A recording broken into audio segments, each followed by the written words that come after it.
భోంచేసిన తర్వాత వాకింగ్లు చేసే మొహాలా మీవి? నిజం చెప్పండి. వీళ్ళకి ఓవర్ టాకింగ్ తెలుసు గాని వాకింగ్ తెలీదు.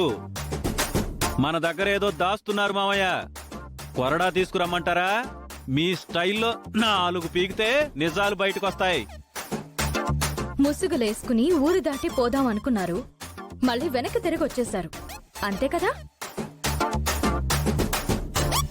ఇంకా దాపరికం ఎందుకు చెప్పండి? అవును, వెళ్ళిపోదాం అనుకున్నాం.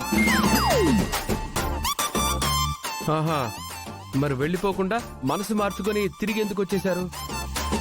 వెధవ పని చేయాలని ఒకసారి ఫిక్స్ అయిన తర్వాత మనసులు మార్చుకునే మొహాలు కాదివి.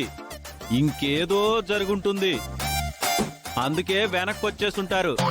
ఏయ్ వసంత, నువ్వైనా ఉన్నది ఉన్నట్టు చెప్పవే.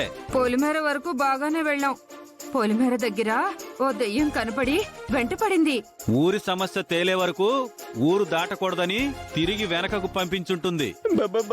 బావా, ఆ దెయ్యం కూడా సేమ్ డైలాగ్ చెప్పింది. అయినా మీరు కూడా మాటి మాటికి మమ్మల్ని ఊరు నుంచి పొమ్మంటున్నారు కదా, అందుకే బయలుదేరాం. ఇక్కడ మేము ఉండి చేసేదేముంది? క్రెడిట్ అంతా నీ అకౌంట్లోనూ నీ కూతురు అకౌంట్లోనూ పడుతుంది.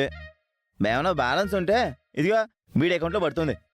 అందుకే మేము మనస్తాపం చెంది వెళ్ళిపోదాం అనుకున్నాం. అయితే మాత్రం రాత్రి సమయంలో దొంగల్లా పోవడం ఎందుకు? ఉదయాన్నే బయలుదేరిపోండి. మిమ్మల్ని ఎవ్వరూ ఆపరు. మీ వల్ల కుటుంబానికి గాని ఊరికి గాని ఒరిగిందేం లేదు. రేపు ఉదయమే వెళ్ళిపోతాంలే నాన్న.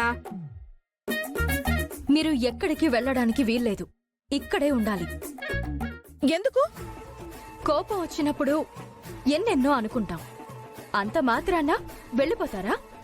వెళ్ళిపోతే ఊరిలో వాళ్ళు ఏమనుకుంటారు? మనకెంత పరువు తక్కువ? వేదవతి గారి కుటుంబ సభ్యులు తమ స్వార్థం తాము చూసుకున్నారు అని అనుకోరా?